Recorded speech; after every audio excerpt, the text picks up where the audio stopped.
একটা ছোট গ্রামে থাকত এক গরু। সে ছিল দুধে ভরা সুন্দর সাদা কালো রঙের।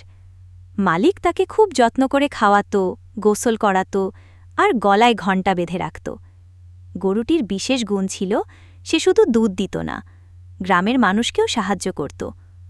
প্রতিদিন সকালে কৃষকের স্ত্রী গরুর দুধ ভাগ করে দিত গরিব প্রতিবেশীদের মাঝে। গরুটি যেন বুঝতে পারত তার দুধ দিয়ে কতজনের জীবন বাঁচে। একদিন ভয়াবহ খরা দেখা দিল। মাঠ শুকিয়ে গেল, ফসল নষ্ট হয়ে গেল। গ্রামের মানুষ পানির জন্য কষ্ট পেতে লাগল। গরুগুলোর মধ্যে অনেকেই অসুস্থ হয়ে পড়ল। কিন্তু আশ্চর্য ব্যাপার হল, এই গরুটি তখনও সুস্থ ছিল। সে প্রতিদিন আগের মতো দুধ দিত, আর সেই দুধ দিয়েই গ্রামের বাচ্চারা বাঁচল। এক রাতে গ্রামের ছোট্ট একটি শিশু জ্বরে কাঁপছিল। ডাক্তার বলল, গরম দুধ হলে শিশুটি সুস্থ হবে। তখন গরুটি হঠাৎ জোরে ডাক দিল, যেন বুঝাতে চাইছে সে সাহায্য করতে প্রস্তুত। কৃষক গরুর কাছ থেকে দুধ এনে শিশুকে খাওয়ালো। অল্প সময়ের মধ্যেই শিশুটি হাসতে হাসতে উঠে দাঁড়াল। গ্রামের মানুষ আনন্দে কেউদে পড়ল।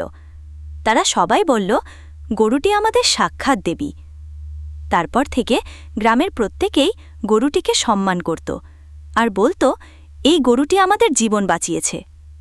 গ্রামের ইতিহাস বই লেখা আছে, এক দুঃখের সময়ে কিভাবে একটি সাধারণ গরু সবাইকে রক্ষা করেছিল। গরুটির নিঃস্বার্থ সেবা আজও গ্রামবাসীদের মনে আছে। আর এই গল্প থেকে সবাই শেখে, ছোট থেকেও অনেক বড় কিছু করা যায়, যদি মন থেকে সাহায্য করা হয়। সবার প্রতি ভালোবাসা থাকলে পৃথিবীতে সুখ ছড়িয়ে দেওয়া যায়।